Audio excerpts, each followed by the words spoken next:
Hello, Scorpio. These are your cards for February of 2023. I'm DanielleStimpson of Learn Reiki Philadelphia, and if you would like to join me for my regular live streamed Reiki and crystals, go ahead and hit the subscribe button and turn that notification bell on so you don't miss an opportunity to join me. So let's take a look at what the cards have in store for you this month.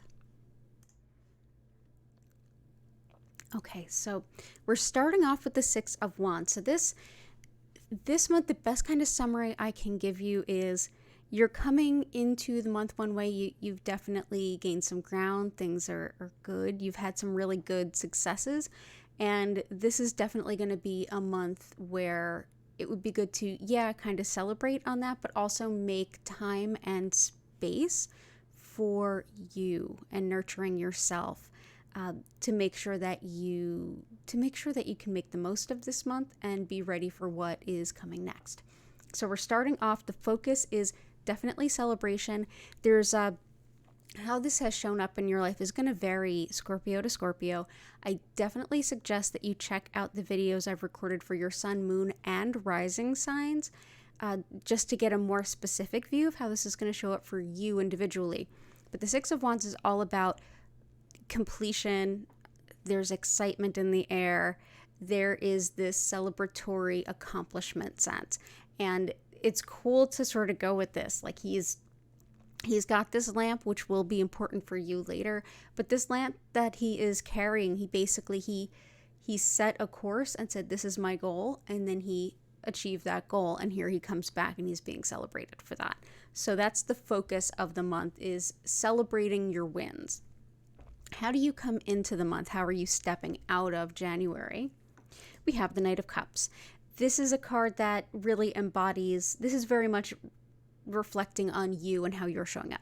So this is very looking at how you feel emotionally. You're starting the month off with being less inclined to want to go in and work on details and more inclined to just sort of show up with your heart and meet people and hang out and maybe party a little bit, being social, getting your emotional needs kind of met and feeling good, sociable, and ready to kind of maybe focus on some things that are a little less than work related. So where are you going? What is the challenge for you this month? And that is the Page of Swords. The Page of Swords really makes more sense when we juxtapose it with the best way forward. So I'm going to basically read this card and the next card together. How best to proceed for you came up as Five of Cups. So you see here, you've got your Page of Swords. He's, looking a little serious, but he is a young man. He's got, swords are intellect and thought, and it's thinking very clearly. In this case, the cups are all about emotions, and she, as you can see by the appearance on her, she's definitely not having the greatest time. This is a card of often grief and loss. It's if you look at this, two of the cups are behind her. Those chalices are full, and the three here at the bottom, they are spilled, they are empty, and she is grieving. This is often the best way I can describe this card: victory tinged with victory tinged with loss, regret. Also, it's a matter of, yes, you've gotten to this new milestone. This is happy. This is celebratory. You're able to leave some things behind, move on to next things. What you need to do, especially in this month, is kind of come back into yourself a little bit and take care of yourself. Some of the losses along the way to this victory are going to start to weigh a little bit more heavily on you. And that's what this shows. Like, you're still in good standing, but there's definitely still this sense of grief despite all the good things. So the challenge then, back to our Page of Swords here, the Page of Swords can be a little bit brash, a little bit too quick to act. He can have a sharp tongue. He can be a bit of a bully. He can act out in anger. This is sort of a warning not to jump out in anger, not to take your feelings out in a sharp and spiky way. Reason being, this is what is sort of lurking behind the surface. You may have some wounds that are eating at you more than you realize, and you don't want to take them out on others or on yourself and end up costing yourself possible opportunities or doing any kind of self-sabotage work. So the two of these together challenge watching out that you are taking care of your mental health, you're taking care of your lower desires, your lower feelings like anger and things like that, making sure that you're making time for yourself to grieve a little bit, to look at the things that maybe you pivoted and things are great, but at the same time you did have to leave some things behind that you weren't so happy about. So make that time for yourself, which brings us to the last card and our wrap up for you this month, and that's the Hermit. This position that the Hermit falls in is what I like to call the whispers from your guides, literally a love note from your guides of what's the best to do, the things that you might not know that are maybe a little bit more under wraps. What your guides are basically saying is taking that, watching out for that tendency to do that Knight of Swords thing, that acting in anger and acting out rather than taking the journey within and acknowledging any pain and taking care of yourself. Prioritize yourself.